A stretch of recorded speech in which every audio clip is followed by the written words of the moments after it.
നമസ്കാരം. കോടതിയും പാർട്ടിയും കൈയൊഴിഞ്ഞ രാഹുലിനെ കണ്ടെത്താൻ പോലീസ് തിരച്ചിൽ ഊർജിതമാക്കി.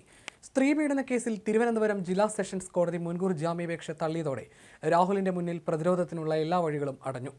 8 ദിവസമായി ഒളിവിൽ തുടരുന്ന രാഹുലിന്റെ ഫോൺ ഓൺ ആയതായി പോലീസ് കണ്ടെത്തി. ഇത് രാഹുൽ കീഴടങ്ങാനുള്ള തയ്യാറെടുപ്പിലാണെന്ന സൂചന നൽകി. ഫോൺ വിളിച്ചതിന് പിന്നാലെ കോൾ കട്ടാക്കുകയും ചെയ്തു. രാഹുലിന്റെ മുൻകൂർ ജാമ്യാപേക്ഷയും അറസ്റ്റ് തടയണമെന്ന ഹർജിയും തള്ളിയതിന് പിന്നാലെയാണ് ഫോൺ ഓൺ ആയത്. രാഹുൽ ഏതെങ്കിലും കോടതിയിൽ ഹാജരായി കീഴടങ്ങിയേക്കുമെന്നാണ് വിവരം. രാഹുൽ ഫോൺ ഓണാക്കിയത് അന്വേഷണ സംഘത്തെ വഴിതെറ്റിക്കാനാണോ എന്ന സാധ്യതയും പോലീസ് പരിശോധിക്കുന്നുണ്ട്. പാർട്ടിയുടെ പ്രാഥമിക അംഗത്വത്തിൽ നിന്നും പുറത്തായ രാഹുൽ പാലക്കാട് ഉപതെരഞ്ഞെടുപ്പിൽ വിജയിച്ച് MLA ആയി സത്യപ്രതിജ്ഞ ചെയ്ത് കൃത്യം 1 വർഷം പൂർത്തിയാക്കുന്ന ദിവസമാണ് ഈ നാണക്കേട് ഏറ്റുവാങ്ങിയതെന്നതും ശ്രദ്ധേയമാണ്. സെഷൻസ് കോടതി ജാമ്യം നിഷേധിച്ച സാഹചര്യത്തിലാണ് രാഹുൽ മാങ്കൂട്ടത്തിൽ ഇപ്പോൾ ഹൈക്കോടതിയെ സമീപിക്കാൻ ഒരുങ്ങുന്നത്. മുൻകൂർ ജാമ്യ ഹർജിയും അറസ്റ്റ് ഒഴിവാക്കാനുള്ള ഹർജിയും തള്ളിയതോടെ രാഹുലിന്റെ അഭിഭാഷകർ അതിവേഗ നീക്കം നടത്തുകയാണ്. മുൻപ് ഹൈക്കോടതി മുൻകൂർ ജാമ്യ ഹർജികൾ നേരിട്ട് പരിഗണിക്കുന്നത് സുപ്രീം കോടതി ചോദ്യം ചെയ്തിരുന്നു. ഇതിനെ തുടർന്നാണ് സെഷൻസ് കോടതിയെ സമീപിക്കേണ്ടി വന്നത്. അവിടെ തിരിച്ചടി നേരിട്ട സാഹചര്യത്തിൽ ഹൈക്കോടതിയിലെ പ്രമുഖ ക്രിമിനൽ അഭിഭാഷകനുമായി രാഹുൽ കൂടിയാലോചനകൾ നടത്തി കഴിഞ്ഞു. രണ്ടാമത്തെ ബലാത്സംഗ പരാതിയുടെ അടിസ്ഥാനത്തിൽ കൂടി കേസെടുത്തത് രാഹുലിന് നിയമപരമായി കനത്ത വെല്ലുവിളിയാണ് ഉയർത്തുന്നത്. ഈ കേസുകൾ കാരണം നിയമവഴികൾ രാഹുലിന് കൂടുതൽ കടുപ്പമേറിയതാകുമെന്ന് നിയമവിദഗ്ധർ ചൂണ്ടിക്കാട്ടുന്നു. ഇത്രയും ദിവസമായിട്ടും രാഹുലിനെ പിടികൂടാൻ കഴിയാത്തതിൽ പോലീസിനെതിരെ കടുത്ത വിമർശനമാണ് പൊതുസമൂഹത്തിൽ നിന്ന് ഉയരുന്നത്. മുഖം രക്ഷിക്കാൻ ഏത് വിധേനയും രാഹുലിനെ അറസ്റ്റ് ചെയ്യാനുള്ള ശക്തമായ നീക്കങ്ങളിലാണ് പോലീസ് ഇപ്പോൾ.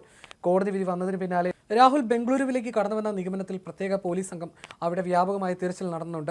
ഒളിവിൽ കഴിയാനാണ് രാഹുലിന്റെ തീരുമാനമെങ്കിൽ അറസ്റ്റ് ഒഴിവാക്കാനായിട്ടുള്ള അദ്ദേഹത്തിന്റെ ജാമ്യ ഹർജി വെള്ളിയാഴ്ച ഹൈക്കോടതിയിൽ എത്തുമെന്ന കാര്യം ഉറപ്പാണ്. അതേസമയം രാഹുൽ മാങ്കൂട്ടത്തിൽ MLAയുടെ ജാമ്യം നിഷേധിക്കുകയും പാർട്ടിയിൽ നിന്ന് പുറത്താക്കുകയും ചെയ്ത കോൺഗ്രസ് നടപടിയിൽ പ്രതികരിച്ച് രാജ്മോഹൻ ഉണ്ണിത്താൻ രംഗത്ത് വന്നു. സൈബർ ആക്രമണം നടത്തിയാൽ ഭീരുക്കളായി പേടിച്ച് പിന്മാറുമെന്ന് വിചാരിച്ച സൈബർ വെട്ടുക്കിളികൾക്ക് വെട്ടുകെട്ടിയെന്ന് രാജ്മോഹൻ ഉണ്ണിത്താൻ MP പറഞ്ഞു. അങ്ങനെ പേടിച്ച് പിന്മാറാത്തവരും പാർട്ടിയിൽ ഉണ്ടെന്ന് മനസ്സിലാക്കിയില്ലേ എന്നും ഉണ്ണിത്താൻ ചോദിച്ചു. വെട്ടുക്കിളി കൂട്ടങ്ങൾ കൂലിത്തൊഴിലാളികളാണ്, അവർ ദിവസക്കൂലിക്കാരാണ്, അവരെ കൂടി കണ്ടെത്തി പുറത്താക്കണം, അവർ പാർട്ടിക്ക് ഡാമേജ് ഉണ്ടാക്കുകയാണ്. രാഹുലിനെതിരെ നിലപാടെടുത്ത കോൺഗ്രസ് നേതാക്കളെ സൈബർ ആക്രമണത്തിലൂടെ കീഴടക്കാം എന്ന് ചിന്തിച്ച് കുറേയധികം പേരുണ്ട്.